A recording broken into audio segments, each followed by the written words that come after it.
যে বিষয়টা যাতে একটু ডাইলিউট করা যায়, যাতে ব্যাকরণের মতো কঠিন জিনিসকে একটু সহজ করা যায়। যদিও আজকের টপিক আমাদের সন্ধি, যেটা খুবই বেসিক লেভেলের ব্যাকরণ। মানে বেসিক লেভেলের এই কারণেই বললাম, কারণ ব্যাকরণ, বাংলা ব্যাকরণ যখন আমরা শিখি, ওই পদ পরিচয় আর এইসব পদ বিশ্লেষণ, বর্ণ বিশ্লেষণ, এইসবের পরে আমরা প্রথম যে ওই একটা ব্যাকরণের দিকে ধাপ বাড়াই, সেটা হচ্ছে সন্ধি এবং সন্ধি বিচ্ছেদ।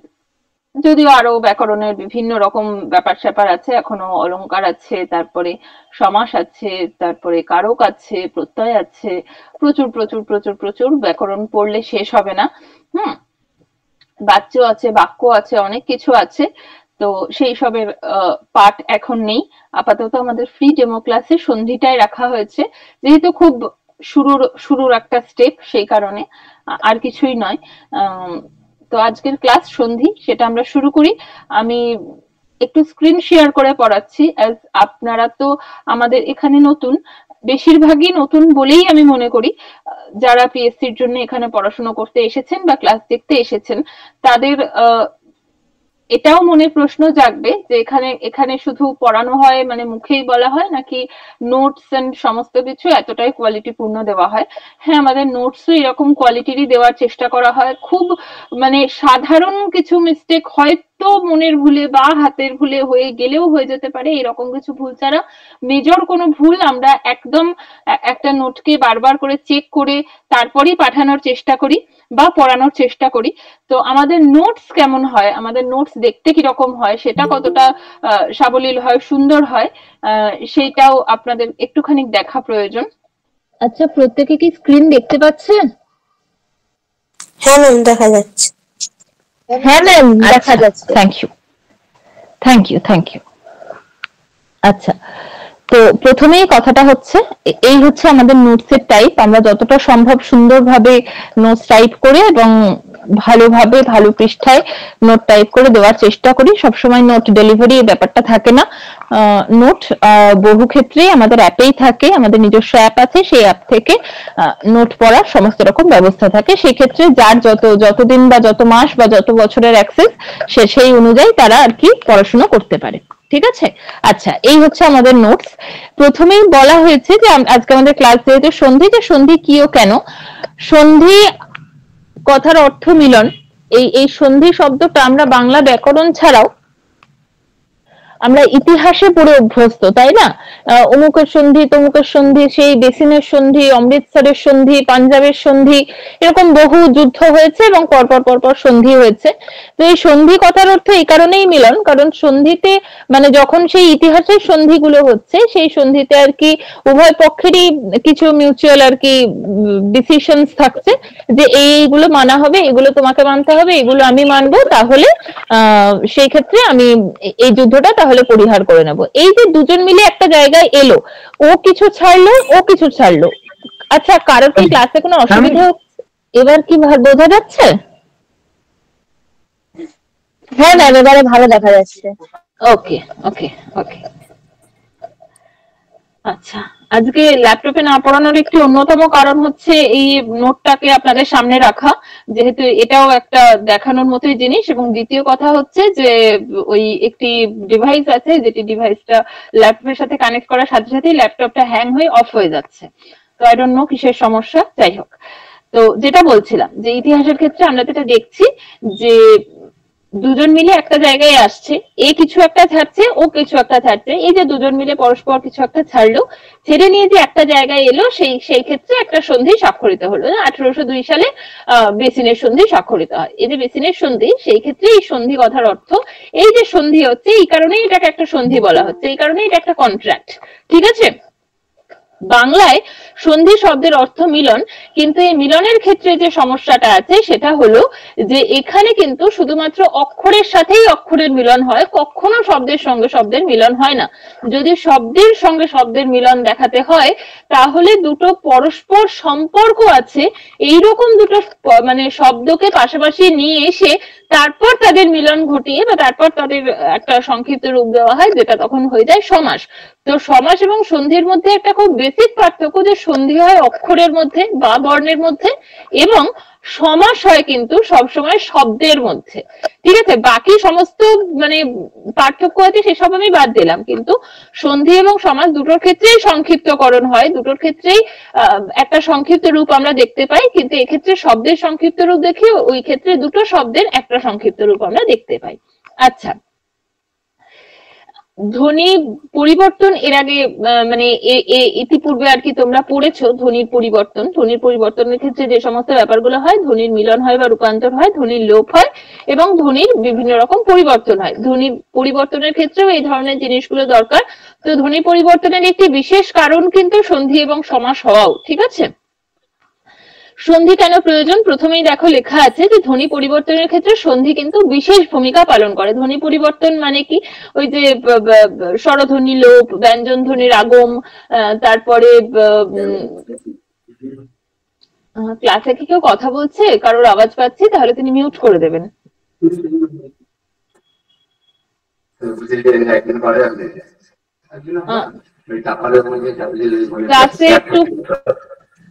ক্লাসটা একটু মিউট করবেন প্লিজ সকলে।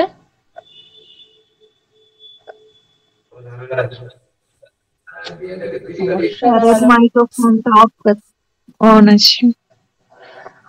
কার মাইক্রোফোন অফ আছে, অন আছে? স্যারের ওখানে। হে ভগবান।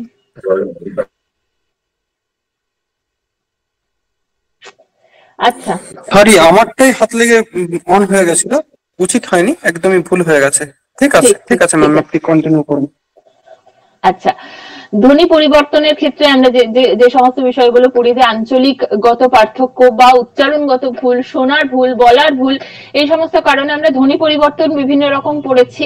ধ্বনির আগম, ধ্বনির লোপ, ধ্বনির রূপান্তর, মহাপ্রাণী ভবন, অল্পপ্রাণী ভবন, ঘোষী ভবন, তারপরে অভিনিহিতি, অভিশ্রুতি, এরকম বিভিন্ন রকম জিনিস পড়েছি। এই যে ধ্বনি পরিবর্তন, তার ক্ষেত্রে সন্ধি একটি বিশেষ ভূমিকা পালন করে এবং সন্ধির ক্ষেত্রে নতুন শব্দ গঠন হয়, শব্দের আকার ছোট হয় এবং সেটা শ্রুতি মধুর হয়। মানে আমি বিদ্যা আলোয় যাচ্ছি বলার থেকে আমি বিদ্যালয়ে যাচ্ছি বলাটা একটু সহজ, এটুকুই যা, আর কিছু না। এবং সব থেকে বড় কথা, উচ্চারণের সৌকর্য ও শ্রুতি মাধুর্য বৃদ্ধি করে। ঠিক আছে, এই কথাটা আমি একটু আগেই বললাম। এর পরের যে কথাটা লেখা আছে যে সন্ধি পাশাপাশি দুটি ধ্বনির মিলন হয়, কখনোই কোনো শব্দের মিলন হবে না, পাশাপাশি দুটো ধ্বনি হতে হবে, সেই ধ্বনি দুটো এক হতে হবে, দুটো ধ্বনি একটা মিউচুয়াল জায়গায় আসবে, মিউচুয়াল জায়গায় এলে তাহলে তাকে বলা হবে সন্ধি।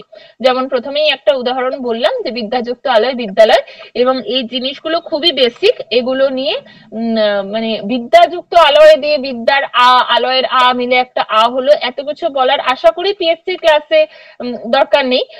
এটা একটু আমি বাচ্চাদের জন্যই রাখলাম। ঠিক আছে, আচ্ছা, সন্ধি মূলত দু প্রকার, স্বরসন্ধি এবং ব্যঞ্জন সন্ধি। স্বরসন্ধি হচ্ছে স্বরবর্ণের সঙ্গে স্বরবর্ণের মিলন, ব্যঞ্জন সন্ধি স্বরবর্ণের সঙ্গে ব্যঞ্জন বর্ণের কিংবা ব্যঞ্জন বর্ণের সঙ্গে ব্যঞ্জন বর্ণের মিলন। এছাড়াও বিসর্গ সন্ধি, এখানে দেওয়া আছে সংস্কৃতগত সন্ধি 3 প্রকার, তার মধ্যে বিসর্গ সন্ধি দিয়েছে, তবে বাংলাতেও কিন্তু বিসর্গ সন্ধি রয়েছে। সংস্কৃত থেকে এসেছে, অবশ্যই সেটা সংস্কৃত থেকে এসেছে, কিন্তু বিসর্গ সন্ধির বলে যে ভাগটা, সেটা কিন্তু বাংলাতেও ইতিমধ্যে আর কি রয়েছে। আচ্ছা, এই যে সন্ধি এবং সমাসের পার্থক্যতে আমি যেটা বলছিলাম যে সন্ধি নতুন শব্দ তৈরির একটি কৌশল, তবে সমাসের মতো নতুন শব্দ এখানে তৈরি হয় না, সম্পূর্ণ নতুন একটি শব্দ সমাস তৈরি করে। সন্ধি সেটা করে না, সন্ধি শুধুমাত্র দুটো ধ্বনির মধ্যে মিলন ঘটায়। আচ্ছা, এখানে একটি ব্যাপার আমাদের নোটে দেওয়া আছে যে সন্ধি পড়ার জন্য স্পর্শ বর্ণের তালিকাটি অত্যন্ত গুরুত্বপূর্ণ, তাহলে ধ্বনির প্রকরণ বা উচ্চারণের পার্থক্য, এই ব্যাপারটাও খুব ভালোভাবে বোঝা যাবে। মানে এক্ষেত্রে কোন নিয়মে সন্ধি হয়েছে, এই প্রশ্নগুলোও কিন্তু অনেক ক্ষেত্রে দেখা যায়, মানে পিএসসির মতো অন্তত কঠিন পরীক্ষার ক্ষেত্রে, মানে পিএসসি মানে এ গ্রেডেড অফিসারের পরীক্ষা, তো সেক্ষেত্রে যতটা ডিটেইলিং এ যাওয়া যায় ততটা ডিটেইলিং এ আমাদের নোটে দেওয়া রয়েছে। আমাদের স্পর্শধ্বনিকে 5 ভাগে ভাগ করা হচ্ছে, 5টা বর্গে ভাগ করা হয়, ক, চ, ট, ত, প। তো এই প্রত্যেকটা বর্গীয় ধ্বনির আবার প্রত্যেকটা আলাদা আলাদা নাম আছে। ক বর্গীয় ধ্বনিকে বলে কণ্ঠবর্ণ, সেগুলো কণ্ঠ থেকে উৎপন্ন হয়। চ বর্গীয় ধ্বনি তালব্য বর্ণ, তালু স্পর্শ করে। ট বর্গীয় ধ্বনি মূর্ধন্য বর্ণ, সেগুলো মূর্ধন্য মানে মূর্ধা স্পর্শ করে। ত বর্গীয় ধ্বনি হচ্ছে দন্ত ধ্বনি, মানে দাঁত স্পর্শ করে। এবং প বর্গীয় ধ্বনি দুটি ওষ্ঠ, ঊর্ধ্বষ্ঠ এবং অধরষ্ঠ, এই দুটো দিয়ে উচ্চারিত হয়। তো প্রত্যেকটা ধ্বনির ক্ষেত্রেই আমরা দেখব অল্পপ্রাণ এবং মহাপ্রাণ ধ্বনি আছে। প্রত্যেকটা বর্গের প্রথম এবং তৃতীয় বর্ণ এটা হচ্ছে অল্পপ্রাণ ধ্বনি, যেমন ক বর্গের ক এবং গ, এবং দ্বিতীয় এবং চতুর্থ বর্ণ মহাপ্রাণ ধ্বনি, যেমন খ এবং ঘ। শেষ ব্যঞ্জনটা অবশ্যই সবসময় নাসিক্য ব্যঞ্জন। এক্ষেত্রে আরেকটা জিনিস আমি বলে রাখি, আমাদের নোটে এই ভাগটা করা হয়েছে। অনেকে ব্যাকরণ বই দেখে এর ক্ষেত্রে একটা পার্থক্যও পেতে পারেন, সেটা হচ্ছে অঘোষ বর্ণ হিসেবে বর্গের প্রথম এবং দ্বিতীয় ধ্বনিকে ধরা হয়, এবং ঘোষ বর্ণ হিসেবে অনেক ব্যাকরণ বইতে লেখা থাকবে যে বর্গের তৃতীয় চতুর্থ পঞ্চম ধ্বনিকেও ধরা হয়। এই দুটো কথাই না ভুল নয়, মানে আমরা পঞ্চম ধ্বনিকে নাসিক্য ধ্বনিই বলি অবশ্যই, কিন্তু পঞ্চম ধ্বনিকে কিন্তু অনেকেই ঘোষ ধ্বনি হিসেবে মান্যতা দিয়েছেন, অনেকে ঘোষ ধ্বনি হিসেবে মান্যতা দেননি।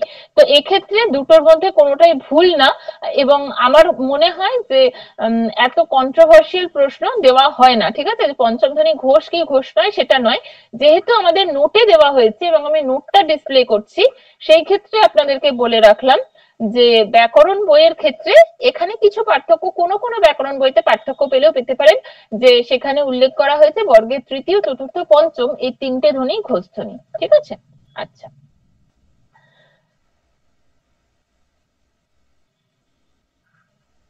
আচ্ছা, প্রথমেই বললাম যে সন্ধি হচ্ছে যে দু প্রকার, খাঁটি বাংলা শব্দ বা তদ্ভব শব্দের যে সন্ধি। আচ্ছা, বাংলা শব্দেরা সংস্কৃত শব্দের সন্ধি হিসেবে দিয়েছে। সংস্কৃত শব্দগুলোকে এখানে তৎসম আর সংস্কৃত শব্দ এরকম পাশাপাশি লেখা হয় না, এক্ষেত্রে লেখা হয়েছে সংস্কৃত সন্ধিটাকে বোঝানোর জন্য। ঠিক আছে, যে সন্ধি দু প্রকার, বাংলা সন্ধি সংস্কৃত সন্ধি। এই তৎসম শব্দটাই নিজেই একটা সংস্কৃত শব্দ, মানে তৎ কথার অর্থ তার, আর সম কথার অর্থ সমান। তৎ আর সম মানে তার সমান, মানে সংস্কৃতের সমান, মানে সংস্কৃত থেকে যে সমস্ত শব্দগুলো মানে অবিকৃত অবস্থায়, মানে পুরোপুরি সমান অবস্থায়, তার পুরোপুরি সমান অবস্থায় এসে বাংলা বর্ণমালা বাংলা শব্দ ভান্ডারে যুক্ত হয়েছে, সেই সমস্ত শব্দকে বলা হয় তৎসম শব্দ।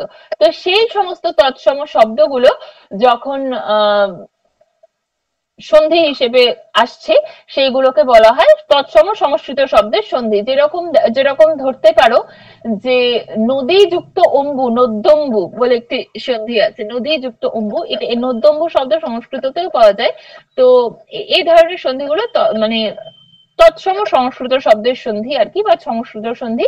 আর বাংলা সন্ধি তো আমরা জেনেই আসছি যে খুব সাধারণ, আমরা বাংলা ভাষায় যে সমস্ত শব্দগুলো ব্যবহার করি, যেমন বিদ্যাযুক্ত আলয়, গিরিযুক্ত ঈশ্বর, এই সমস্ত সন্ধিগুলো সবটাই কিন্তু বাংলা সন্ধি, মানে খাঁটি বাংলা সন্ধি। খাঁটি বাংলা সন্ধির মধ্যে কোন কোন শব্দগুলো আসে?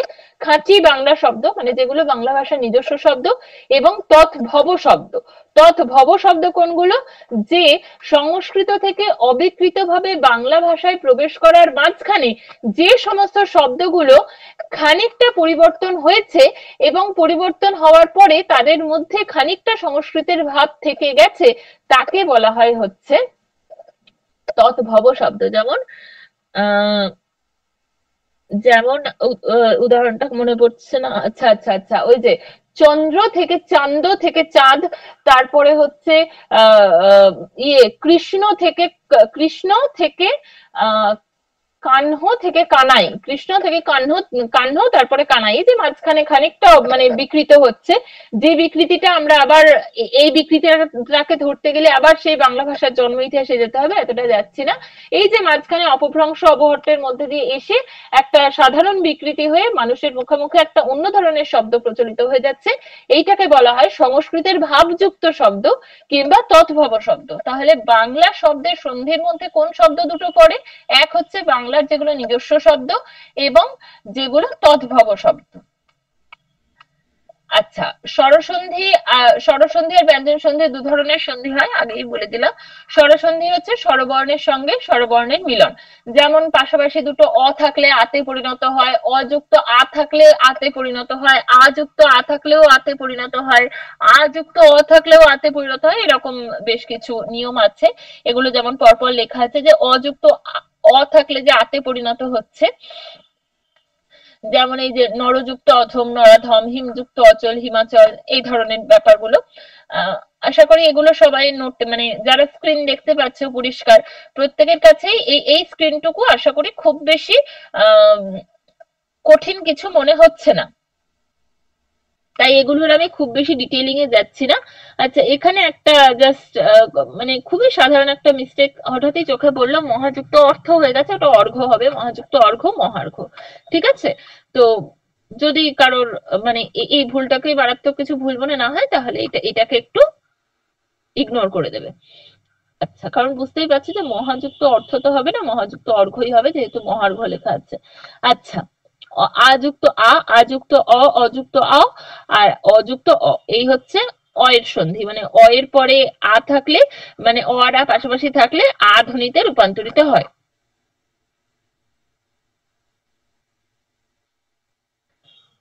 এবার অ কিংবা আ এর পরে দু ধরনের ই থাকলে, হ্রস্ব ই আর দীর্ঘ ই, এই দুটো থাকলে উভয় মিলে এ হয় এবং তা অ এবং আ এর আগের ব্যঞ্জনের সঙ্গে যুক্ত হয়। যেমন অযুক্ত ই যদি থাকে, অযুক্ত ই মানে হ্রস্ব ই, যেমন শুভযুক্ত ইচ্ছা, শুভেচ্ছা, পূর্ণযুক্ত ইন্দু, পূর্ণেন্দু। আবার যদি দীর্ঘ ই থাকে, সেক্ষেত্রেও ওই এতেই পরিণত হয়, প্রত্যেকটাই এতেই পরিণত হয়।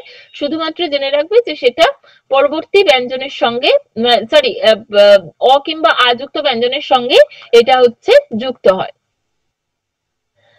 অ কিংবা আ এর পরে যদি হ্রস্ব উ, মানে হ্রস্ব ধ্বনিতে উ আর দীর্ঘ ধ্বনিতে উ, কারণ হ্রস্ব ধ্বনি আর দীর্ঘ ধ্বনি তো আমরা স্বরধ্বনি ব্যঞ্জন ধ্বনি পড়ার ক্ষেত্রে পড়ি, ব্যঞ্জন ধ্বনির ক্ষেত্রে যেটা অল্প প্রাণ মহাপ্রাণ পড়ি, স্বরধ্বনির ক্ষেত্রে সেটাই পড়ি হ্রস্ব ধ্বনি আর দীর্ঘ ধ্বনি। তাহলে যে সমস্ত স্বরধ্বনিগুলো উচ্চারণে কম সময় লাগে সেগুলোই হ্রস্ব ধ্বনি, যেমন অ, ই, উ। আর দীর্ঘ ধ্বনি কোনগুলো, ঠিক তারপরে এগুলো আ, তারপর দীর্ঘ ই, তারপর দীর্ঘ উ, এই ধরনের ধ্বনিগুলো, ঠিক আছে? তারপর ওই, ও, এই ধরনের ধ্বনিগুলো। তো অ কিংবা এর পরে যদি হ্রস্ব উ আর দীর্ঘ উ থাকে, দু ধরনের দুটো উ থাকে, তাহলে সেই দুটো মিলে ও হয়। আচ্ছা, এই প্রত্যেকটার ক্ষেত্রেই কোথাও মানে কিছু কিছু ব্যতিক্রম থাকে, সব ক্ষেত্রে ব্যতিক্রম থাকে না, কিছু কিছু ক্ষেত্রে ব্যতিক্রম পাবো, তো সেই ব্যতিক্রমগুলো পরবর্তীতে দেখিয়ে দেওয়া হয়েছে। যেমন উ থাকলে সূর্যযুক্ত উদয়, সূর্যোদয়। আবার যদি আ দিয়ে থাকে, যথাযুক্ত উচিত, যথোচিত, যথোচিত হবে, ঠিক আছে? এটা যথোচিত, মহোৎসব, যথোপযুক্ত, যেহেতু ওকার হবে, ওকে। গঙ্গর্মী। যদি রি কার থাকে, যদি রি কার থাকে, তাহলে সেটা মিলে একটা অর ধ্বনিতে রূপান্তরিত হয়, যেমন দেবর্ষি, দেবর্ষি, এই যে দেব যুক্ত ঋষি, দেবর্ষি, অর মাঝখানে একটা অর ধ্বনি এলো, এই অর ধ্বনিতে রূপান্তরিত হয় যদি রি কার থাকে। বা উত্তম যুক্ত ঋণ, উত্তম অর্ণ, মহাযুক্ত ঋষি, মহর্ষি, সপ্তযুক্ত ঋষি, সপ্তর্ষি, এইরকম।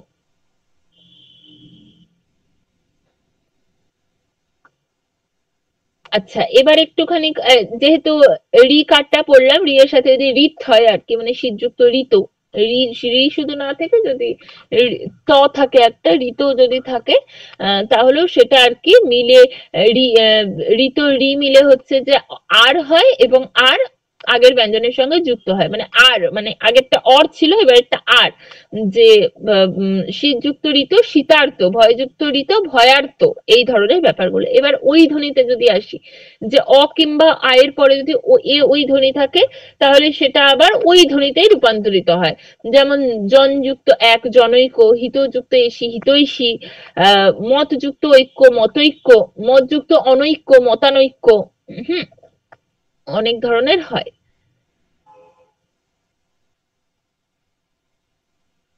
আর ও কিংবা ও থাকলে উভয় মিলে ও হয়, যেমন বনযুক্ত ঔষধি, বনৌষধি, এটা বরাবরেরই একটা উদাহরণ, একদম সার্টিফাইড হয়েই থেকে গেছে। তারপর পরমযুক্ত ঔষধ, পরম ঔষধ, মহাযুক্ত ঔষধি, মহৌষধি, এই ধরনের।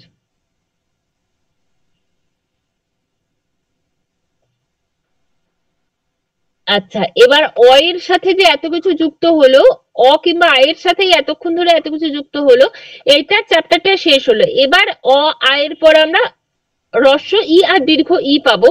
এই হ্রস্ব ই আর দীর্ঘ ইর সাথেও এতগুলো জিনিস আমরা আর কি আবার পাবো। যে হ্রস্ব ই আর দীর্ঘ ই যদি থাকে, তাহলে সেক্ষেত্রে ওই দুটো হ্রস্ব ই পাশাপাশি থাকলে দীর্ঘ ইতে রূপান্তরিত হবে। হ্রস্ব ই দীর্ঘ ই যদি থাকে তাহলেও দীর্ঘ ইতে রূপান্তরিত হবে। দীর্ঘ ই আর হ্রস্ব ই পাশাপাশি থাকলেও দীর্ঘ ইতে হবে, আবার দুটো দীর্ঘ ই থাকলেও দীর্ঘ ইতেই হবে। উ এর ক্ষেত্রেও ব্যাপারটা একই। আচ্ছা, এখানে আরেকটা নিয়ম রয়েছে, সেটা হচ্ছে যে ই কিংবা ই এর পরে যদি ওই সেম হ্রস্ব ই আর দীর্ঘ ই ছাড়া অন্য যে কোনো স্বরধ্বনি থাকে, তাহলে ই কিংবা ই এর জায়গায়, মানে হ্রস্ব ই কিংবা দীর্ঘ ই এর জায়গায় জ ফলা হয় এবং তা আগের ব্যঞ্জনের সঙ্গে যুক্ত হয়। যেমন অতিযুক্ত অত্ত, অতিযুক্ত অন্ত, অত্যন্ত, প্রতিযুক্ত অহ, প্রত্যহ। এই যে ইটা লোপ পেয়ে গিয়ে একটা জফলাতে রূপান্তরিত হয়। ঠিক আছে, সেটা সেটা সেটা যে কোনো রকম স্বরধ্বনি থাকতে পারে। যেমন ই যুক্ত উতে দেখো অতিযুক্ত উক্তি, অত্যুক্তি। তারপরে প্রতিযুক্ত এক, প্রত্যেক, এ ধ্বনি। এবার দুটো উর ক্ষেত্রেও একই রকম, যে যদি হ্রস্ব উ আর দীর্ঘ উ থাকে তাহলেও সেটা মিলে পাশাপাশি যদি থাকে তাহলেও সেটা মিলে সবসময় দীর্ঘ উতেই রূপান্তরিত হয়। যেমন মরুযুক্ত উদ্যান, মরুদ্যান। তারপর বোধযুক্ত উৎসব, বোধোৎসব। অবশ্যই এটা দীর্ঘকার হবে। আর যদি এটা অন্য কোনো স্বরধ্বনি থাকে, উ কিংবা উ এর জায়গায় যদি অন্য কোনো স্বরধ্বনি থাকে, তাহলে সেক্ষেত্রে ব ফলা যুক্ত হয়। ব ফলা মানে কি, যে এই যে এখানটাতেও একটা দেখছি ব ফলা পড়েনি, স্বল্প হতো, দন্ত শয় বয় হতো আর কি। যাই হোক, আচ্ছা, যেমন সুযুক্ত আগত, স্বাগত। এই যে কোনো একটা ব্যঞ্জন বর্ণের সঙ্গে ব যুক্ত হয়ে যাওয়া, ব ফলা যুক্ত হয়ে যাওয়া, এটা ফলা হিসেবে ব যুক্ত হচ্ছে। মানে কি বলবো, এটা যদি উচ্চারণগত দিক দিয়ে তোমাদেরকে বোঝাই যে ফলা ব্যাপারটা কিভাবে যুক্ত হচ্ছে। ফলা, আমরা বাংলায় তো দু ধরনের ব পড়ি, তো দু ধরনের বয়ের আর কি উচ্চারণ পড়ি। তো একটা হচ্ছে ব ফলার ব, আর একটা হচ্ছে ব মানে বলা আর স্বাগত। এই দুটোর মধ্যে পার্থক্যটা হচ্ছে যে এটা যখন তোমরা ইংরেজিতে লিখতে যাবে, যখন তোমরা এই দুটো শব্দকে ইংরেজিতে লিখতে যাবে, যেমন ধরো তুমি লিখলে বানর, ঠিক আছে, তো বানর লিখলে বিএনও আর বানর, বা বিএনএ আর বানর হলো কিছু একটা হলো, বা বহরমপুর কিছু একটা হলো, বি দিয়েই সেটা শুরু হবে অবশ্যই। কিন্তু যখন স্বাগত কিংবা তন্নি এই ধরনের জিনিসগুলো লিখবে, তখন কিন্তু এই ব ফলাটা ওয়া উচ্চারণ হবে। ওয়া ওয়া উচ্চারণটা হচ্ছে ওই যখন এইটাকেই আবার ঘুরে এসে যখন আবার মধ্য স্বরাগমে পড়বে, সরি মধ্য ব্যঞ্জনাগমে পড়বে, সেই মধ্য ব্যঞ্জনাগমের একটা অন্যতম জিনিস হচ্ছে শ্রুতি ধ্বনি। এই যে একটা শ্রুতি ধ্বনি, শ্রুতি শোনা যাচ্ছে, ওয়া ধ্বনি একটা শোনা যাচ্ছে, যে ধ্বনিটা আমরা আলাদা করে উচ্চারণ করছি না, কিন্তু একটা ওয়া আসছে। স্বাগত আমরা যখন বলছি আলাদা করে আমরা সোয়াগত বলছি না, কিন্তু এই ওয়া ধ্বনিটা শ্রুতি ধ্বনি হিসেবে থেকে যাচ্ছে, বা অর্ধ স্বর হিসেবে যে এসে যুক্ত হচ্ছে, অর্ধেক একটা ধ্বনি হিসেবে এসে উচ্চারিত হচ্ছে। এইটাকেই কিন্তু বলা হচ্ছে মধ্য ব্যঞ্জনাগম। আবার এইটাই কিন্তু আবার এসে এইখানে ধ্বনি পরিবর্তনের ক্ষেত্রে মধ্য ব্যঞ্জনাগম। আবার যখন আমরা সন্ধি পড়ছি তখন এখানে আমরা দেখছি যে হ্রস্ব উ তার সঙ্গে যখন অন্য যে কোনো রকম স্বরধ্বনি যুক্ত হচ্ছে, তখন সেটা ব ফলাতে পরিণত হচ্ছে। এটা হচ্ছে আসলে ব শ্রুতি কিংবা ওয়া শ্রুতির কারণ। ঠিক আছে, এটা ধ্বনি পরিবর্তনের একটা কারণ। প্রত্যেকটা জিনিসকে তুমি প্রত্যেকটা জিনিসের সঙ্গে মিলিয়ে দিতে পারবে, মেশাতে পারবে। একটা জিনিস যখন প্রথমেই যখন পড়াচ্ছি যে ধ্বনি পরিবর্তনের ক্ষেত্রে সন্ধি গুরুত্বপূর্ণ, তখন জানবে যে মানে সেটা তুমি যেখান থেকে মেলাতে চাইবে, মানে সব জায়গা থেকে মেলাতে চাইলে হবে না, সেটা খুবই স্বাভাবিক একটা জিনিস। কিন্তু কিছু কিছু জায়গায় মিলিয়ে তুমি পড়লে দেখবে যে তোমার পড়ার ভারটা অনেকখানি শেষ হয়ে যাচ্ছে। কিন্তু তোমাকে তাহলে প্রত্যেকটা জিনিসের খুব স্বচ্ছ ধারণা রাখতে হবে, মানে যখন পড়তে বসছো মানে সবটা জিনিস যখন তোমার হাতের মুঠোয়, তখন প্রত্যেকটা জিনিস সম্পর্কে যদি স্পষ্ট ধারণা রাখো, সেই স্পষ্ট ধারণা থেকে তুমি ব্যাকরণের একটা পার্টের সঙ্গে আর একটা পার্টকে কিন্তু মেলাতে পারবে। ঠিক আছে? যেমন কারক করতে গেলে সমাস মেলাতে পারবে, সমাস করতে গেলে কারক ধরতে পারবে, মানে এরকম এরকম বহু ধরনের জায়গা আছে যে জায়গাগুলো একটা জায়গায় শিখলে তুমি পরবর্তী জায়গাটা নিজে থেকে আন্দাজ করতে পারবে, কিংবা কখনো সেই আন্দাজ ভুল হবে না, এরকম একটা জায়গা পাওয়া যায়। ঠিক আছে? তো সেসব নিয়ে আমরা পরে কথা বলবো। এরপর হচ্ছে যে রি, রি এর পরে যদি রি ভিন্ন অন্য কোনো স্বরধ্বনি থাকে তাহলে রি এর জায়গায় রফ বলা হয়। যেমন পিতৃযুক্ত আলয় পিত্রালয়, পিতৃযুক্ত আদেশ পিত্রাদেশ। এ কিংবা ওই এর পরে যদি অন্য কোনো স্বরধ্বনি আসে তবে এর জায়গায় অয় এবং ওই এর জায়গায় আয় হয়। যেমন হচ্ছে যে নে যুক্ত অন নয়ন, কিন্তু নই যুক্ত অক নায়ক। ঠিক আছে? বা গই যুক্ত অক গায়ক। সন্ধি ঠিকঠাক ভাবে শিখলে অনেক ক্ষেত্রে ব্যুৎপত্তি নির্ণয়ে অসুবিধা হয় না, যেহেতু বোঝা যায় আর কি যে কি কি ধরনের অনুসর্গ যুক্ত হয়েছে বা কি ধরনের প্রত্যয় যুক্ত হয়েছে, কি ধরনের যুক্ত হয়েছে, মানে জিনিসটাকে খুব সহজে ধরা যায়। তো প্রত্যেকটা জিনিসই প্রত্যেকটার সাথে আস্তে আস্তে আস্তে আস্তে মিল পেয়ে যাবে। এটা তো সবে শুরুর ক্লাস। আচ্ছা, এবার ও কিংবা ও এর পর এটা ওই হবে না, ও হবে, তাহলে ও এর জায়গায় অব হয় আর ও এর জায়গায় আব হয়। যেমন গোযুক্ত আদি গবাদি, কিন্তু গোযুক্ত ঈশনা গবেষণা, পযুক্ত ইত্র পবিত্র। ওকে? আচ্ছা, এই নিপাতনে সিদ্ধ সন্ধি, তো নিপাতনে সিদ্ধ সন্ধি এটা আমরা ব্যঞ্জন ধ্বনির ক্ষেত্রেও পাবো, বিসর্গ সন্ধির ক্ষেত্রেও পাবো, যে সমস্ত স্বরসন্ধি খানিকটা নিয়ম না মেনে হয়, মানে আমরা যে এতগুলো হচ্ছে নিয়ম পড়ে নিয়ে এলাম, এই সমস্ত নিয়মের বাইরে গিয়েও কিছু সন্ধি হচ্ছে, এই সমস্ত সন্ধিগুলোকে বলা হয় নিপাতনে সিদ্ধ সন্ধি। তো নিপাতনে সিদ্ধর মধ্যে আবার স্বরসন্ধি ব্যঞ্জন সন্ধি আছে। আচ্ছা, যেমন এখানে কি দেওয়া হয়েছে, স্কুল যুক্ত অটা সন্ধি করে হওয়ার কথা, আচ্ছা স্কুল না কুল হবে, কুল যুক্ত অটা কুলোটা হওয়ার কথা, কুলাটা, মানে যেহেতু অযুক্ত অ আ হয় কিন্তু সন্ধি হওয়ার পরে হয়ে গেছে কুলোটা, এটা নিপাতনে সিদ্ধ সন্ধি। যেমন কুল যুক্ত অটা কুলোটা, কুলোটা কুলাটা নয়, মার্ত যুক্ত অন্ড মার্তণ্ড মার্তাণ্ড নয়। হ্যাঁ, তো এই ধরনের জিনিসগুলো, বা গো যুক্ত অক্ষ গবাক্ষ, গবক্ষ হচ্ছে না। ও এর পরে আ থাকলে তো মানে ও এর পরে যদি আ থাকে তাহলে তো এখানেও বয়ের সাথে একটা আ যুক্ত হবে, মানে ও এর পর সরি যদি অ থাকে তাহলে আটা কোথা থেকে আসবে, আমি আবার ভুলভাল বলছি। ও এর পরে যদি একটা অ থাকে তাহলে যে ব ধ্বনিটা হচ্ছে, সেই ব ধ্বনিটার সাথে তো অ ধ্বনিই থাকবে, পরে তো আ ধ্বনি আসছে না, কিন্তু গোযুক্ত অক্ষ গবাক্ষই হচ্ছে, বা গবাক্ষর যদি আমরা সন্ধি বিচ্ছেদ করি তাহলে গোযুক্ত অক্ষই পাবো, আলাদা করে আমরা কিন্তু গবক্ষ পাবো না। আচ্ছা, এরপর আসে ব্যঞ্জন সন্ধি। ব্যঞ্জন সন্ধিতে এই 4 রকমেরই সন্ধি হয়, এই 3 রকমেরই হয়, স্বরধ্বনির সাথে ব্যঞ্জন ধ্বনি, মানে প্রথমে স্বরধ্বনি পরে ব্যঞ্জন ধ্বনি থাকলো ব্যঞ্জন সন্ধি, প্রথমে ব্যঞ্জন ধ্বনি তারপরে স্বরধ্বনি থাকলো ব্যঞ্জন সন্ধি, দুটোই ব্যঞ্জন ধ্বনি থাকলো সেক্ষেত্রেও ব্যঞ্জন সন্ধিই হয়। ওকে? আচ্ছা,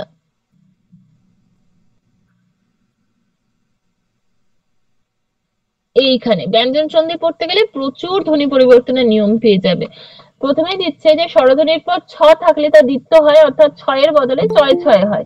যেমন মুখযুক্ত ছবি মুখচ্ছবি, অঙ্গযুক্ত ছেদ অঙ্গচ্ছেদ, আলোকযুক্ত ছটা আলোক ছটা,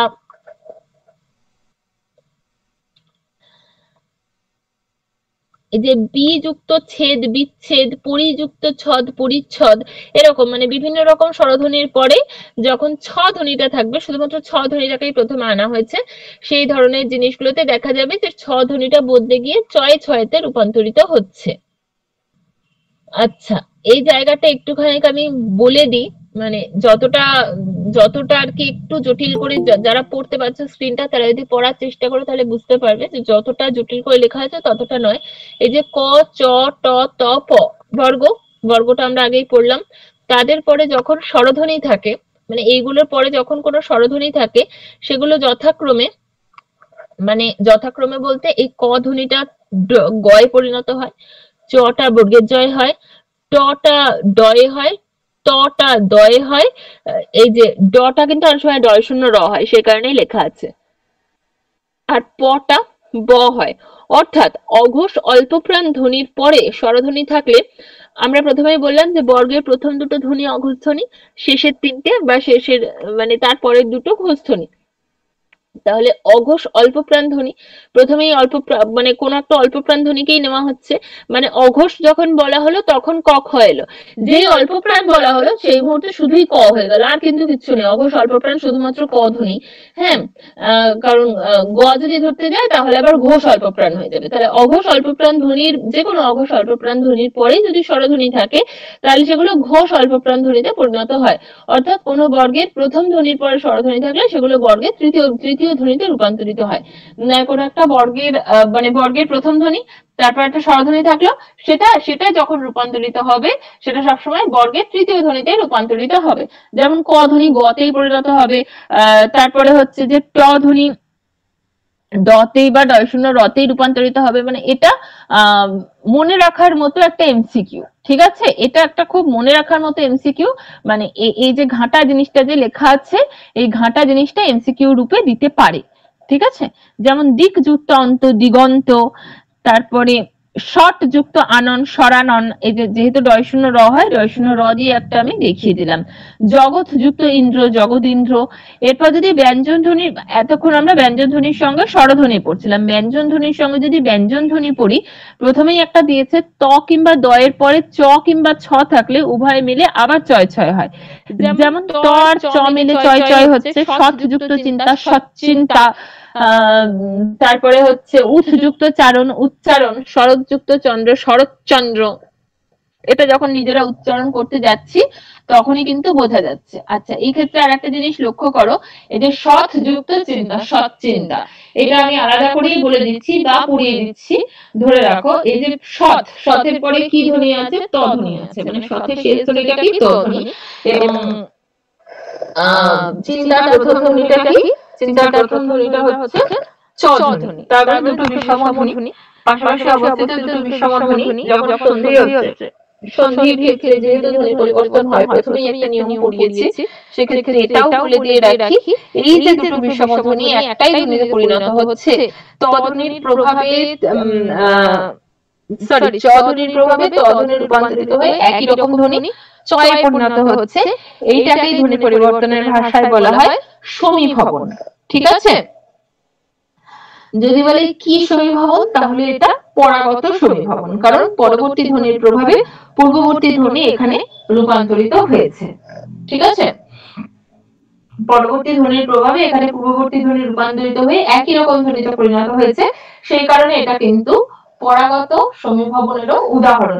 তার মানে ত কিংবা দয়ের পরে চ কিংবা ছ থাকলে উভয় মিলে ধ্বনি পরিবর্তনের যে নিয়ম সৃষ্টি হয় তা হলো পরাগত সমীভবন, ঠিক আছে?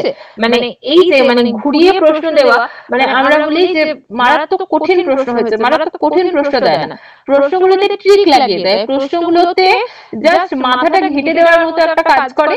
এই মাথাটা ঘেটে যাবে না যদি ব্যাকরণের সমস্ত জিনিসগুলো তোমাদের চোখের সামনে একদম ক্লিয়ার থাকে, একদম ক্রিস্টাল ক্লিয়ার, মানে দেখলে মাত্র ধরতে পারবে যে এখানে কি হয়েছে, ঠিক আছে?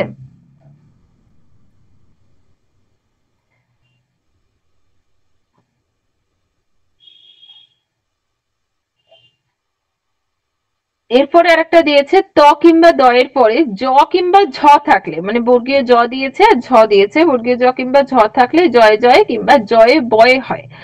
যখন উৎ যুক্ত জল উজ্জ্বল, তৎ যুক্ত জন্য তজ্জন্য, সেম ভাবেই কিন্তু সমীভবন হচ্ছে, ঠিক আছে? বিশেষ করে এটা খুব দেয় কুৎ যুক্ত ঝটিকা কুৎঝটিকা। আচ্ছা, এটা একটা বলি, আর একটা জিনিস, ত কিংবা দয়ের পরে তালিবস্য থাকলে উভয় মিলে চয় ছয় হয়।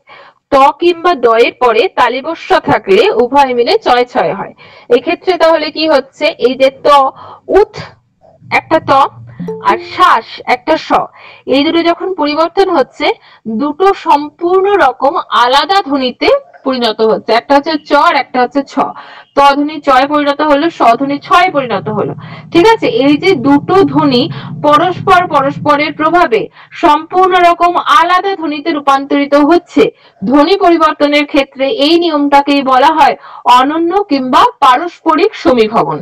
ঠিক আছে, এই যে দুটো পাশাপাশি অবস্থিত দুটি বিষম ধ্বনি একে অপরের প্রভাবে আলাদা আলাদা দুটি ধ্বনিতে পরিণত হচ্ছে, এইটাকেই বলা হয় পারস্পরিক সমীভবন কিংবা অনন্য সমীভবন। ঠিক আছে, ত কিংবা দয়ের পরে ড কিংবা ঢ থাকলে হয় ডয়ে ডয়ে বা ভয়ে ডয়ে। যেমন হচ্ছে যে উড্ডিন, ত যুক্ত ড উড্ডিন।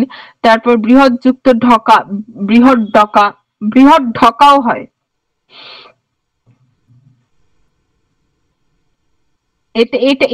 এটাও সেম ভাবে যে তয় কিংবা দয়ের পরে যদি হ থাকে, উভয় মিলে যখন দয়ে ধয়ে হচ্ছে, এই ক্ষেত্রেও কিন্তু এটা পারস্পরিক কিংবা অনন্য সমীভবনের উদাহরণই হচ্ছে। যেমন উৎযুক্ত হার উদ্ধার, দ ধয়ে রূপান্তরিত হচ্ছে। পদ যুক্ত হতি পদ্ধতি, দয়ে ধয়ে রূপান্তরিত হচ্ছে। ত কিংবা ল, দয়ের পরে যদি ল থাকে উভয় মিলে লয়ে লয়ে হয়। উৎযুক্ত লাশ উল্লাস, উৎযুক্ত লেখ্য উল্লেখ্য, উৎযুক্ত লঙ্ঘন উল্লঙ্ঘন। ঠিক আছে, এই ক্ষেত্রেও কিন্তু পরাগত সমীভবনই হচ্ছে। হ্যাঁ, আচ্ছা, আরেকটা দারুণ জিনিস এখান থেকে আবিষ্কার করা যেতে পারে। ত কিংবা দয়ের পর যদি বিভিন্ন রকম ব্যঞ্জন ধ্বনি থাকে, সেটা স হতে পারে, চ হতে পারে, ছ হতে পারে, ড হতে পারে, বিভিন্ন রকম স্বরধ্বনি যদি থাকে, তাহলে সেক্ষেত্রে ধ্বনি পরিবর্তনের একটি বিশেষ নিয়মই কাজে লাগে, সেটা হচ্ছে সমীভবন। সেটা প্রগত হোক, পরাগত হোক, অনন্য হোক, সমীভবনের বিশেষ নিয়মই এখানে কিন্তু লাগু হয়। এটাও কিন্তু একটা জেনে রাখার মতোই বিষয়। ঠিক আছে, মানে আমার পক্ষে যতটা সম্ভব, যতটা ঘোরালো পেঁচালো করে ভাবা যায়, ততটা ঘোরালো পেঁচালো করে ভেবে আমি এই সমস্ত বিষয়গুলোকে তুলে ধরছি। তারপরেও যদি আমার থেকে কোন রকম কোনো ভুল ইনফরমেশন তোমাদের কাছে যায়, তাহলে আগে থেকেই ক্ষমা চেয়ে নিচ্ছি, কারণ ভুল বলাটা আমার একদমই উদ্দেশ্য নয়। তাও যদি মনের ভুলে কোনো ভুল বলে ফেলি, তাহলে সেটা তোমরা ক্লাসেই আমাকে ঠিক করে দেবে। আচ্ছা, কোনো অঘোষ অল্পপ্রাণ ধ্বনির পরে যদি ঘোষ ধ্বনি আসে, এর আগে আমরা বললাম অঘোষ অল্পপ্রাণ ধ্বনির পরে যদি স্বরধ্বনি আসে। এবারে আমরা পড়ছি অঘোষ অল্পপ্রাণ ধ্বনির পরে যদি কোনো ঘোষ ধ্বনি আসে, তাহলে অঘোষ অল্পপ্রাণ ধ্বনিটি তার নিজের বর্গের ঘোষ অল্পপ্রাণ ধ্বনি হয়। যেমন ক, চ, ট, ত, প, এদের পরে যদি গ, জ, ড, দ, ব কিংবা ঘ, ঝ, ঢ, ধ, ঝ হবে, সরি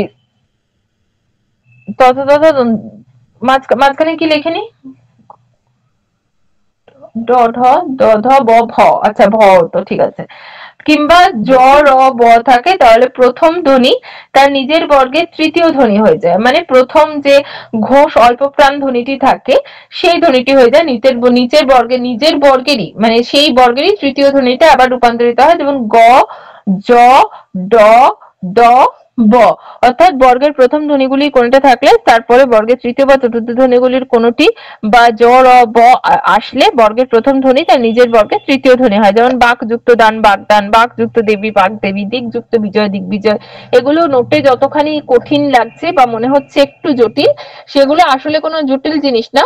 জটিল জিনিসটাকে যদি উদাহরণ দিয়ে পড়ো, তাহলে আমার মনে হয় যে অনেক তাড়াতাড়ি বিষয়টা মাথায় ঢুকে যাবে। উৎযুক্ত ঘাটন উদ্ঘাটন, উৎযুক্ত ভব উদ্ভব। নাসিক ধ্বনির পরে থাকলে এবং পূর্ববর্তী অঘোষ অল্পপ্রাণ ধ্বনি সেই বর্গীয় ঘোষ অল্পপ্রাণ ধ্বনি বা নাসিক্য ধ্বনি হয়ে যায়।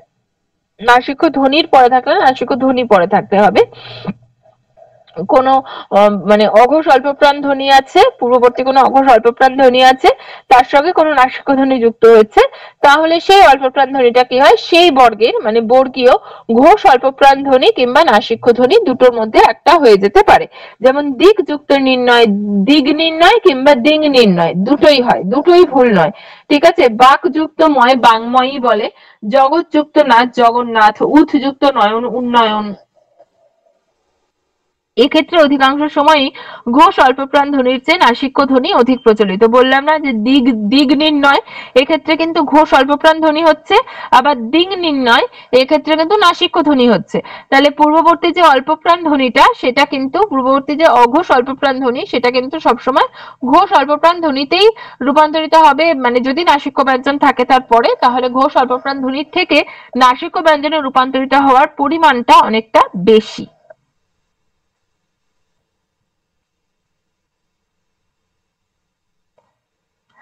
ম ম হচ্ছে ওয়ান অফ দা নাসিক্য ধ্বনিজ আর কি, নাসিক্য ধ্বনির মধ্যে ম একটা, কারণ ম ধ্বনি দিয়ে শেষ হচ্ছে স্পর্শ ব্যঞ্জন প ফ ব ভ ম।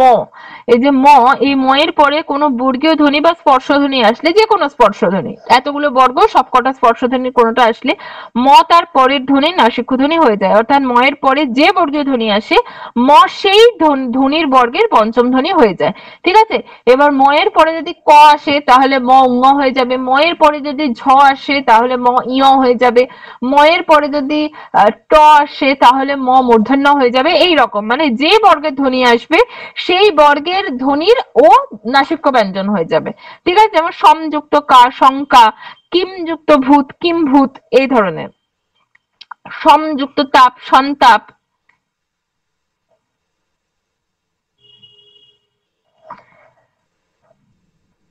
এই ক্ষেত্রে আর একটা জিনিসও খুব গুরুত্বপূর্ণ যখন আমরা এই ম ধ্বনিটা পড়ছি, সেটা হচ্ছে উপসর্গ। যেমন উপসর্গ কাকে বলে? উপসর্গ বসে সব সময় আগে, সামনে, প্রিফিক্স প্রিফিক্স হিসেবে বসে। যে কোনো শব্দের পূর্বে যদি কোনো বর্ণ বা বর্ণ সমষ্টি যদি যুক্ত হয়ে শব্দের মানে আংশিক কিংবা সম্পূর্ণভাবে পরিবর্তন করে, সেই বর্ণ বা বর্ণ সমষ্টিকে উপসর্গ বলা হয়। উপসর্গ যোগ করা হয় নতুন নতুন শব্দ তৈরি করার কারণে। যেমন এই যে সমযুক্ত ধান, সন্ধান লেখা আছে, ঠিক আছে।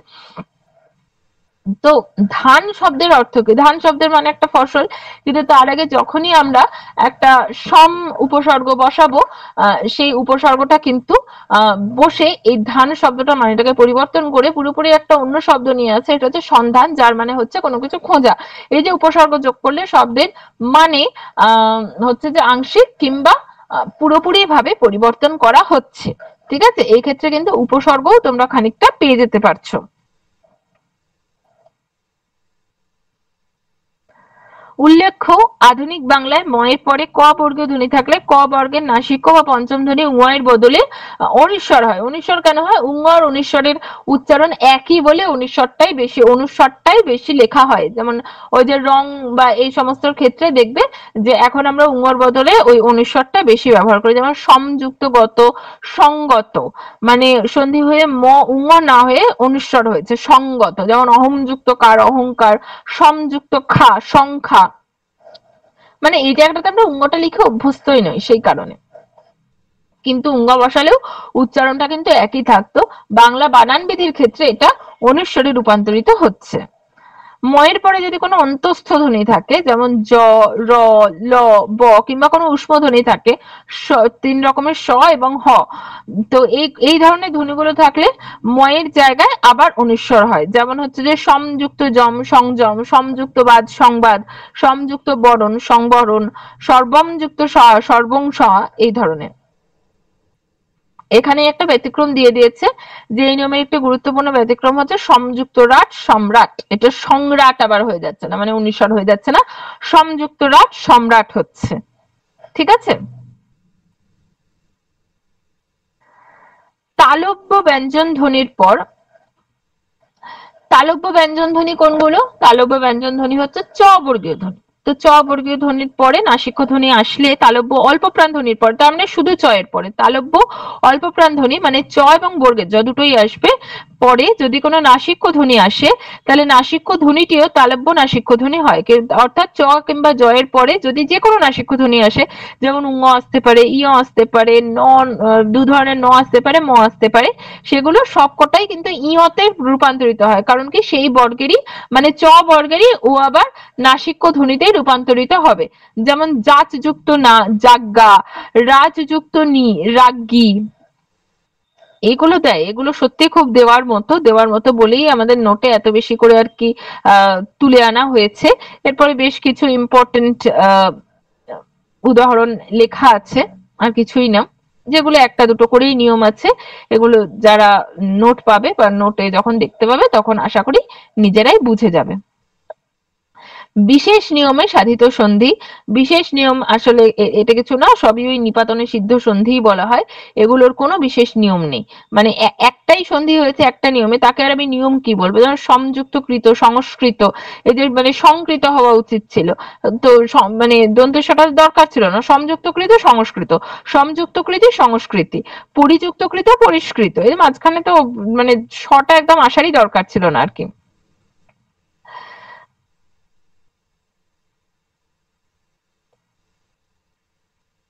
আচ্ছা, এখানে আচ্ছা নিপাতনে সিদ্ধ বলে আরো কিছু সন্ধি এখানে দেওয়া হচ্ছে, যে কোন রকম নিয়ম না মেনে হচ্ছে, যেমন আযুক্ত চর্য, আশ্চর্য, কিন্তু আযুক্ত চর্য আশ্চর্যটা বহু ক্ষেত্রে বিসর্গ সন্ধি নিপাতনে সিদ্ধতেও কিন্তু দেয়।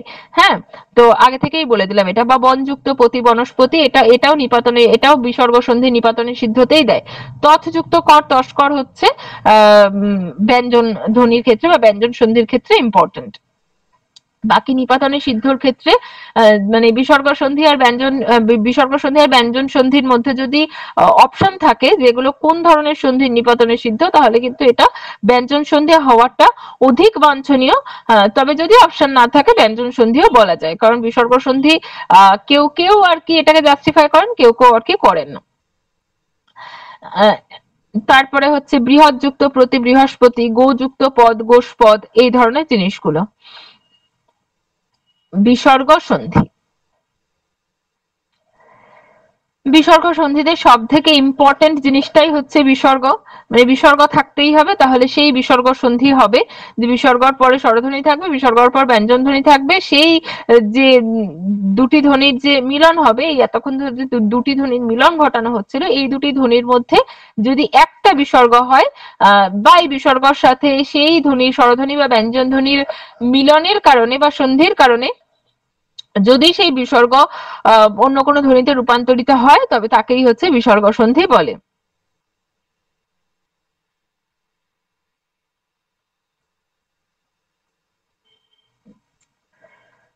আচ্ছা, বিসর্গ প্লাস বিসর্গর সঙ্গে স্বরধ্বনি আর বিসর্গর সঙ্গে ব্যঞ্জন ধ্বনি, এরকম বেশ কিছু উদাহরণ আর কি দেওয়া রয়েছে। আচ্ছা, একটু শুধু দেখে নিই। বিসর্গ সন্ধির আরো বেশ কিছু উদাহরণ তোমরা আর কি পেয়ে যাবে, যারা এরপরে মানে এটা তো আমাদের ডেমো ক্লাস হচ্ছে, যখন আমাদের ফাইনাল ক্লাস শুরু হবে তখন সন্ধির ক্লাস আবার হবে, মানে এটা ডেমো ক্লাস বলেই এখানটাতে আর কি এই নোট দেখিয়ে বা এই সমস্ত করে করা হচ্ছে। যখন ফাইনালি সন্ধির ক্লাস তোমরা পাবে তখন সবটাই মানে আমাদের ক্লাসে যেটা করা হয় সেটা সবটাই লিখে বা এই সমস্ত কিছু করেই করা হয়। তো তাদের ক্ষেত্রে যেহেতু নোটটা তারা হাতে পেয়ে যায়, তো নোট তাদের দেখার প্রয়োজন পড়ে না, কিন্তু এক্ষেত্রে তোমরা তো সকলেই নোটটা হাতে পাবে না, তাই জন্যই তোমাদেরকে এই নোটটা দেখিয়ে পড়ানোর চেষ্টা করা হচ্ছে, যাতে নোটটাও তোমাদের কাছে ক্লিয়ার থাকে। মানে আমি হাতে লিখবো, এটা তো খুবই স্বাভাবিক একটা জিনিস, মানে হাতে লিখলে তোমরা তো হাতে লেখাটা দেখতেই পাবে, কিন্তু নোটটাও তোমরা যাতে ঠিকভাবে বুঝতে পারো বা দেখতে পারো বা নোটের কোয়ালিটি বুঝতে পারো, সেই কারণেই তোমাদেরকে এই ডেমো ক্লাসের নোটটা দেখিয়ে পড়ানো, মানে এটা কিন্তু আলাদা কোনো উদ্দেশ্য নেই। আচ্ছা, প্রথমে দিয়েছে যে বিসর্গর সাথে ব্যঞ্জন ধ্বনি, মানে বিসর্গ প্লাস ব্যঞ্জন ধ্বনি, বিসর্গর পরে যখন কোন একটা ব্যঞ্জন ধ্বনি থাকছে তখন কি ধরনের সন্ধিগুলো হচ্ছে, যেমন তিরযুক্ত ধান, তিরোধান, এখানে বিসর্গ এখানে ওকারে পরিণত হচ্ছে। তপযুক্ত বন, তপবন, মনযুক্ত রম, মনোরম, এখানে বিসর্গ কিন্তু ও ধ্বনিতে রূপান্তরিত হচ্ছে বা বিসর্গ এখানে ওতে পরিণত হচ্ছে। ঠিক আছে? আচ্ছা, এরপরে যেটা আমরা পড়ছি অন্তঃযুক্তগত, অন্তর্গত, এখানে বিসর্গ রূপান্তরিত হয়ে রেফে পরিণত হচ্ছে এবং সেই রেফ পরবর্তী ব্যঞ্জনের সঙ্গে যুক্ত হচ্ছে। ঠিক আছে? অন্তর্গত বিসর্গ, এই যে অন্তঃযুক্তগত, এই যে রেফটা, এই বিসর্গটা এখানে রেফে পরিণত হচ্ছে এবং সেই রেফটা পরবর্তী ব্যঞ্জনের সঙ্গে যুক্ত হচ্ছে। ঠিক আছে? আচ্ছা, বিসর্গ যেহেতু এই যে এমনি এমনি বসানো যায়নি, তাই জন্য হচ্ছে যে সামনে এই ছোট ছোট ছোট ছোট গোলগুলো দেখতে পাচ্ছ। তো আমার প্রত্যেকেরই মনে হয় যে এইটা হয়তো কারোরই বোঝার ভুল হবে না। যেমন পুনঃযুক্ত জন্ম, পুনর্জন্ম, এই যে অ আর অ বিসর্গ আর জ, এই দুটো হচ্ছে যে একসাথে সন্ধি হয়ে রেফ এখানে দেখানো হয়েছে। তো মাঝখানের এই ছোট ছোট ছোট ছোট গোল, এটাকে ইগনোর করলেই খুব ভালো হয়। ঠিক আছে। আচ্ছা, এরপরে একটা দেখবো যে বিসর্গ যখন রতে পরিণত হবে, নিহ যুক্ত আকার, নিরাকার, নিহ যুক্ত আকরণ, নিরাকরণ, এই যে রতে পরিণত হচ্ছে, বিসর্গ এখানে রতে পরিণত হচ্ছে। আচ্ছা, এটা ওই বিসর্গ বিসর্গ এই যে যেখানে আমরা দেখলাম যে বিসর্গ রেফে পরিণত হচ্ছে এবং সেটা পরবর্তী ব্যঞ্জনের সঙ্গে যুক্ত হয়ে যাচ্ছে। এই যে দুযুক্ত যোগ, দুর্যোগ, দুর্লভ, এই ধরনের সন্ধিগুলো কিন্তু একই টাইপের সন্ধির মধ্যে পড়ে। আচ্ছা, বিসর্গ মাঝে মাঝে পরিবর্তিত হয়ে 3 ধরনের সতেই পরিণত হয়। ঠিক আছে, যেমন দন্তের সতেও হয়, তেমন তালব্য সতেও পরিণত হয়, তেমন মূর্ধন্য সতেও পরিণত হয়। ঠিক আছে, যেমন নিযুক্ত না নিযুক্ত শ্বাস না, নিযুক্ত চয়, নিশ্চয় হয়।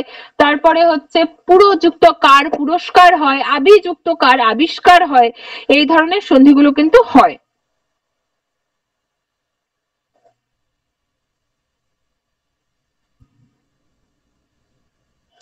এই যে যেটা এতক্ষণ ধরে বললাম, নমযুক্ত কার, নমস্কার, নিযুক্ত কার, নিযুক্ত কর হতো নিষ্কর, নিযুক্ত পাপ, নিষ্পাপ, বাচযুক্ত পতি, বাচস্পতি, এই 3 ধরনের সতেই রূপান্তরিত হতে পারে। দন্তেশ্বও হয়, মূর্ধন্যস্বও হয়, আবার তালিবস্বও হয়, কোনো কোনো ক্ষেত্রে হতেও রূপান্তরিত হয়।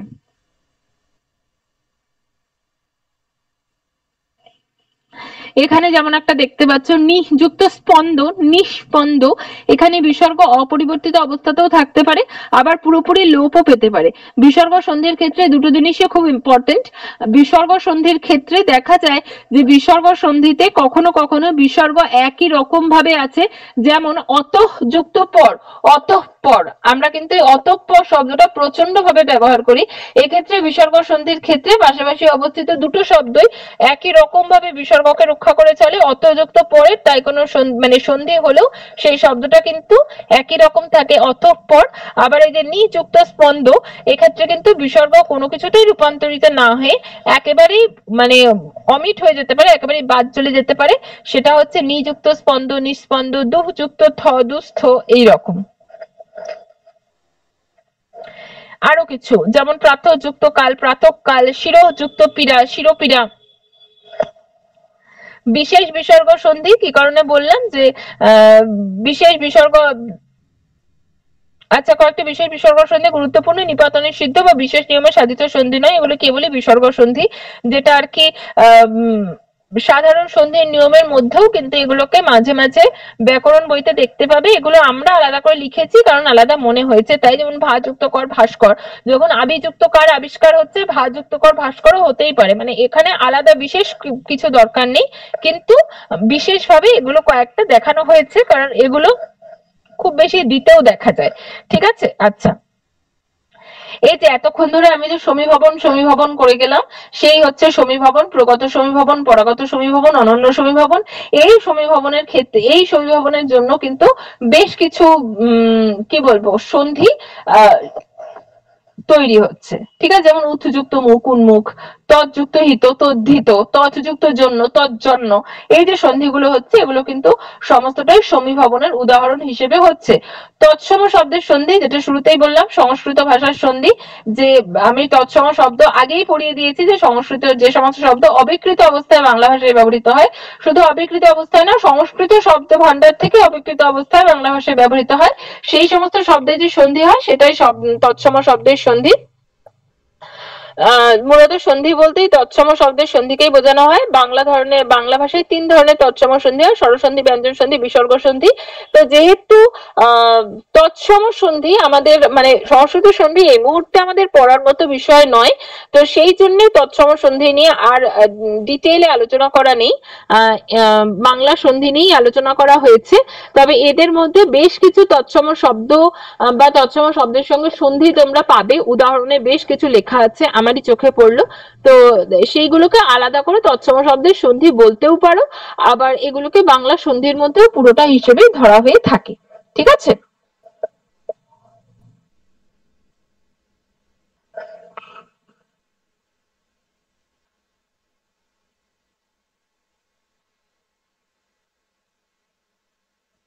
আচ্ছা, এই হলো আমাদের আজকের সন্ধির ক্লাস, মানে সন্ধির মোটামুটি একটু ধারণা দেওয়া হলো। যেহেতু সন্ধি জিনিসটা আমি আবারও বলছি খুবই বেসিক একটা ধারণা করার জিনিস, খুবই বেসিক জিনিস আর কি, মানে বিশাল কঠিন কিছু একটা জিনিস, মানে মারাত্মক আকাশ ভাঙা জিনিস সেটা নয়। সন্ধি জিনিসটা দাঁড়িয়েই আছে বেশ কিছু নিয়মের ওপরে, এবং সেই সমস্ত নিয়ম মানে যতভাবে সম্ভব হয় আমি এটাই দেখাতে চাইলাম যে সন্ধি জিনিসটা মুখস্থ করার জিনিস নয়, একেবারেই মুখস্থ করার জিনিস নয়, কিন্তু সেই সন্ধিতে যত রকম ভাবে যতগুলো নিয়মে ভেঙে দেখানো সম্ভব তত রকম নিয়মেই আমাদের নোটে দেওয়া আছে, তত রকম নিয়মই আমাদের নোটে উল্লেখ করা আছে। হয়তো কিছু সিলি মিস্টেক টুকটাক হয়ে যেতে পারে, সেটা হচ্ছে একান্তই কি বলবো টাইপিং মিস্টেক বা এরকম কিছু, মানে সেই রকম টাইপিং মিস্টেক নয়, যেহেতু কম্পিউটারে বাংলা টাইপ করা হচ্ছে, সেই ক্ষেত্রে টুকটাক বেশ কিছু শব্দ আকার একার একটু এদিক ওদিক হয়েছে, তবে সেটা সংখ্যায় এতটাই কম যে গুণে বলা সম্ভব। তো এই হচ্ছে আমাদের নোটের কোয়ালিটি এবং এই হচ্ছে আমাদের ক্লাস। আমি খুব ভালো বলতে পারবো না, আপনারাই বলবেন যে ক্লাস কিরকম লাগলো বা না লাগলো, কারণ সন্ধি খুব বেশি কঠিন কোনো টপিক নয় যেটার উপর বিশাল কিছু নিজের কারিগরি দেখানো যায়। তবুও সন্ধির মাঝখানে যতটুকু দেখানো যায়, যেটুকু ওই সন্ধির নিয়মের ক্ষেত্রে আমরা পড়ছি যে শব্দের পরিবর্তন হচ্ছে, শব্দের শ্রুতি মাধুর্য বাড়ছে, ধ্বনির পরিবর্তন হচ্ছে, এই হচ্ছে ওই হচ্ছে, সেই সবটাকেই আমি নিয়ম দিয়ে উদাহরণ দিয়ে দেখিয়ে দিয়ে, মানে সেই জিনিসগুলো কিভাবে ঘটছে সেইগুলো দেখিয়ে দিয়ে আমি জাস্টিফিকেশন দেওয়ার চেষ্টা করেছি মাত্র। এবার বাকিটা আপনারা বলবেন এবং সবটাই আপনাদের উপর ডিপেন্ড করছে যে আপনাদের এই ক্লাসটা কিরকম লাগলো। আপাতত আমার কাছে সন্ধির আলোচনা আজ এই পর্যন্তই। এবার স্যার যদি থাকেন, স্যার যদি কিছু বলেন তাহলে স্যার বলতে পারেন। আচ্ছা, একজন রিভিউ জানিয়েছে সুমন সরকার, থ্যাংক ইউ সুমন, ভালো লাগলো আপনার রিভিউটি শুনে। স্যার কি আছেন?